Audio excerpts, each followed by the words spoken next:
তো সাফাই অভিযান চলছে ওয়াইটিতে। আমি কন্ট্রোভার্সি ভিডিও করব না বলে একদম মনস্থির করে ফেলেছি। এই নয় যে আজকে আমি আমার মনস্থির যে করেছি, মানে আমি আবার পরিবর্তন করেছি আমার মনকে যে আবার আমি কন্ট্রোভার্সি ভিডিও করব, একদম না। কিন্তু নিজেকে ডিফেন্ড করতে গেলেও তো কিছু কথা বলতে লাগে, এবং কিছু প্রশ্ন উঠে আসছে অন্দরমহল সম্বন্ধে, সেখানেও কিছু কথা বলতে লাগে। সেটা হচ্ছে, আজকে যখন আমাকে, আমার পরিবারকে, আমার মেয়েকে বাজে কথা, নোংরা কথা বলা হলো, আজকে সকালবেলা সুতোপার একটা ভিডিও দেখলাম, যেখানে সুতোপা বলছে যে শুধু ভিডিও করতে হবে তার কোনো মানে নেই, আমি ভিডিওর বাইরে গিয়েও কথা বলবো যদি সেই কথাটার মধ্যে সত্যতা থাকে। মানে আমি যদি সেই কথাটা আমি গোপন সূত্রে হোক বা যেই সূত্রেই হোক আমি পেয়ে থাকি, এবং সেই কথাটা যদি সত্যি হয়ে থাকে, সেই কথাটা কিন্তু আমি প্রকাশ করব। তো এবার আমার কথা হলো, আমার সম্বন্ধে, আমার পরিবার সম্বন্ধে, আমার মেয়ের সম্বন্ধে যে কথাগুলো বলা হয়েছে, তাহলে উচিত নয় কি যারা বলেছে তাদেরকে সেটা সত্যি প্রমাণ করে দেওয়া, যে হ্যাঁ এই কথাগুলো একদম সত্যি, তাই না? এবারে কথা হচ্ছে গিয়ে, এতদিন পরে অনেকেরই প্রশ্ন এটা, এতদিন পরে আবার তুমি পুরনো ঘটনাগুলোকে নিয়ে বসলে কেন? তুমি আবার পুরনো কাসুন্দি ঘাটতে বসলে কেন? ঘটনা কি জানো তো?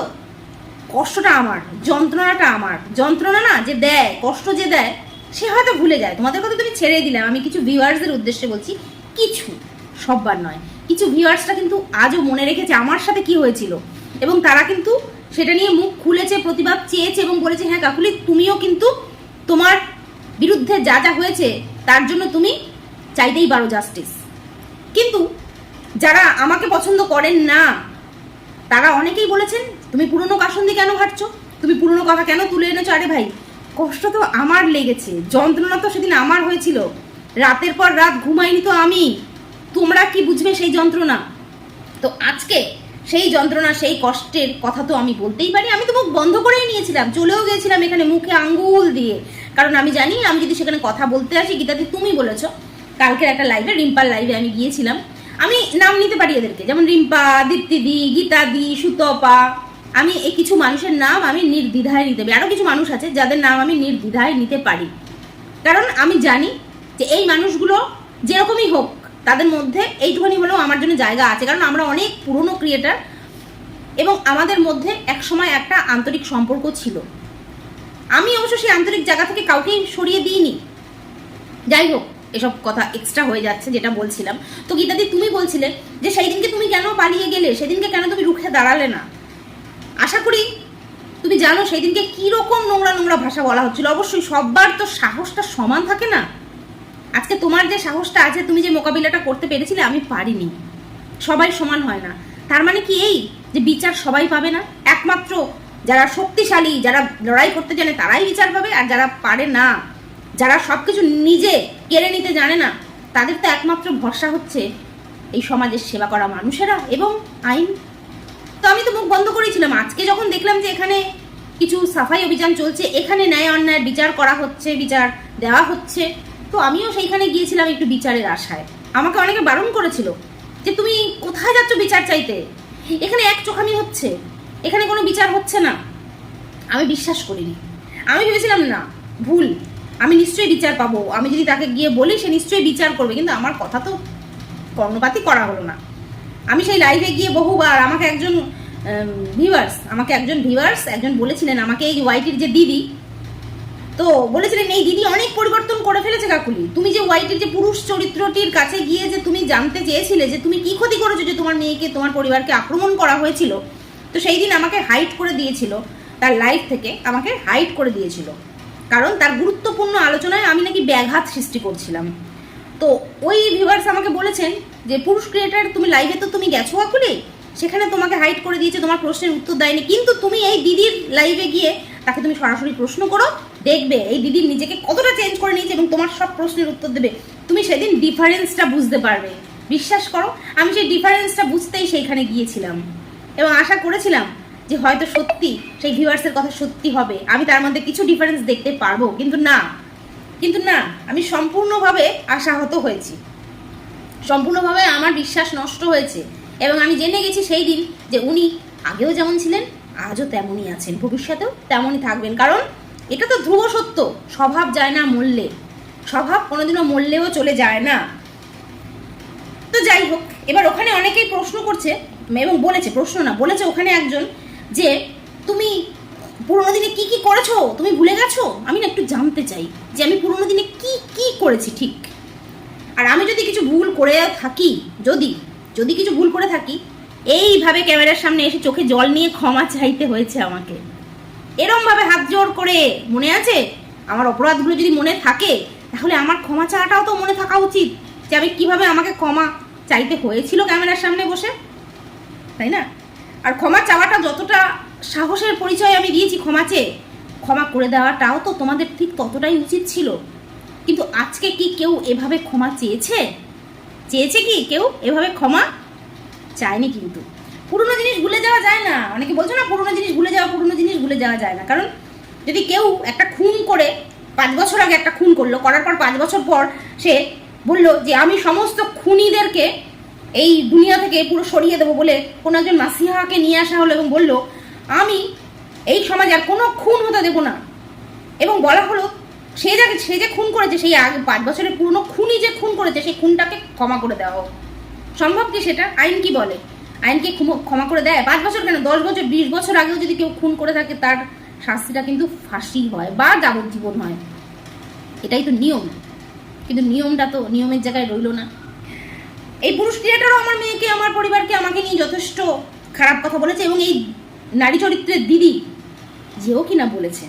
এটা তো ঠিক, বিচার একতরফাই হচ্ছে। কিন্তু ভাই আমি বলবো এই কথাটা, বিচার কিন্তু একতরফাই হচ্ছে।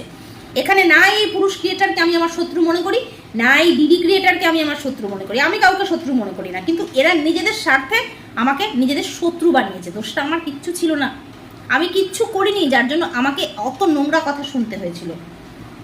তো আজকে বিচার যদি করেই থাকেন কেউ, তাহলে আমি বলবো সমান বিচার করুন, এক চোখে বিচার করবেন না, এক চোখে বিচার করবেন না। কারণ উনিও অনেক কিছু বলেছেন, উনি কিছু কম বলেননি। খুব ভালো লাগলো, খুব খুশি হয়েছিলাম যখন দেখেছিলাম যে এইরকম একটা ঘটনা ঘটতে চলেছে, আমাদের ওয়াইটি পরিষ্কার হচ্ছে, আমাদের ওয়াইটি নোংরা পরিষ্কার হচ্ছে, আমাদের ওয়াইটিতে আর কেউ কাউকে পার্সোনাল অ্যাটাক করতে পারবে না, গালি দিতে পারবে না, অন্তত একটা সুস্থ স্বাভাবিক একটা সমালোচনা গড়ে উঠবে। হ্যাঁ, করবে না কেন? তোমার আলাদা, আমার আলাদা। অনেকেই বলছে যে সুন্দর ভাষা দিয়ে কি সমালোচনা হয়? কে বলেছে? লজিক যদি থাকে না, সুন্দর ভাষা দিয়েও সমালোচনা। হ্যাঁ, তবে হ্যাঁ, এখানে বিশ্বাস করাটা খুব মুশকিল। আজকে হয়তো আপনি বলে চলে যাবেন, তোমরা নাম নিয়ে করো, সবাই সবার নাম নিয়ে কন্ট্রোভার্সি করো। তারপর যদি কোনোদিনও, হ্যাঁ, নাম নিলে স্ট্রাইক দেওয়া যায় না, কেস কিন্তু করা যায়, কেস করে দিলে তখন কি করবে সে? এখন তো যত না ভিডিও হয় তার থেকে বেশি কেস হয়। এখানে আমরা কেউ কেস করতে বা ওই কোর্ট চত্বরে ঘুরে বেড়াতে কিন্তু আসিনি। এখানে আমরা নিজেদের ট্যালেন্ট দেখাতে এসেছিলাম, কিছু ইনকাম করতে এসেছিলাম। আজকে যাদের ইনকামের পরিমাণটা অনেক বেশি হয়ে গেছে তারা খরচা করতে পারছে, কিন্তু যাদের ইনকামের পরিমাণটা সেরকম বেশি হয়নি তারা কোথা থেকে খরচা করবে? তারা কোথা থেকে তো আইন আদালত করবে?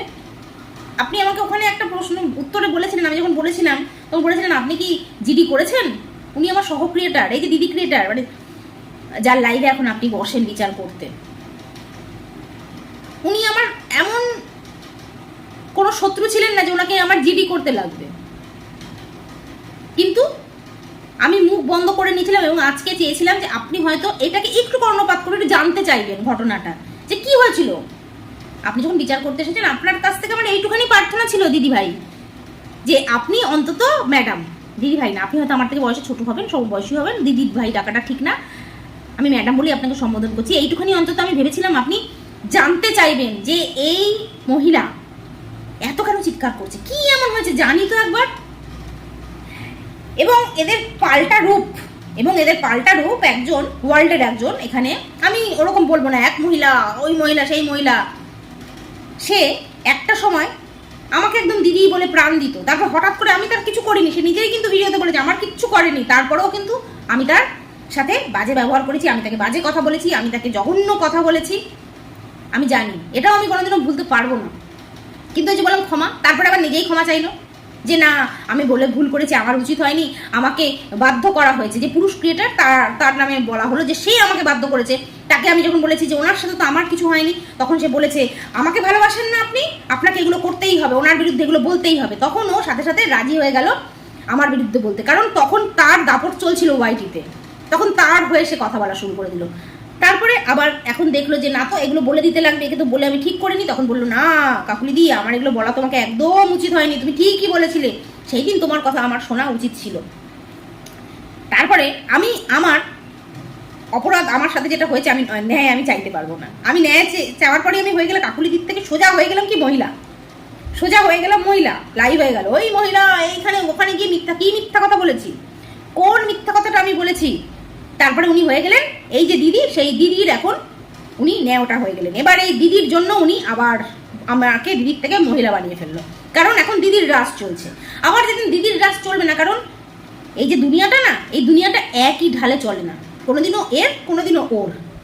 আবার যেদিন এই দিদির জায়গাটা হারিয়ে ফেলবে দিদি, তখন অন্য কেউ আসবে, তখন আবার এই দিদির সম্বন্ধে বলতে বসবে যে এই দিদি আমাকে শিখিয়েছিল। আমি একটা কথা বলবো, সবাই কি তোমাকে শিখিয়ে দেয়?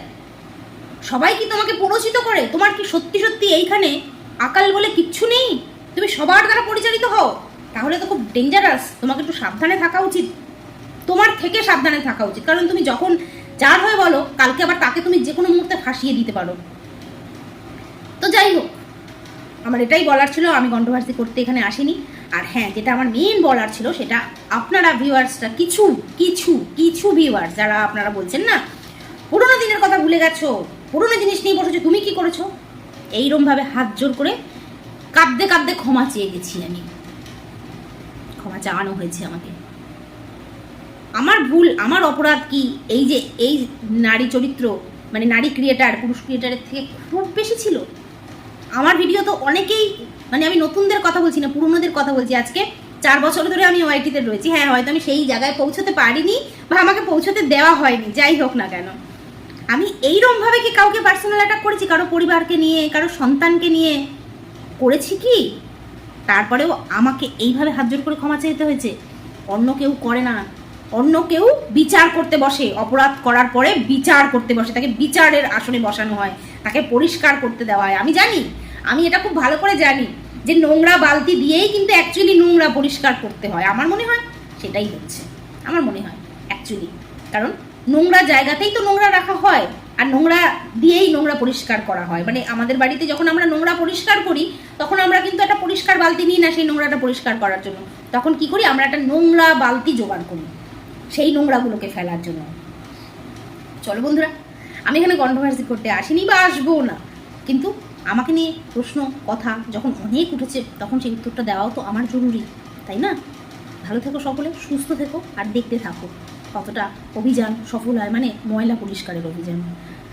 নোংরা বালতি তো আছেই ময়লা পরিষ্কার করার জন্য। টাটা।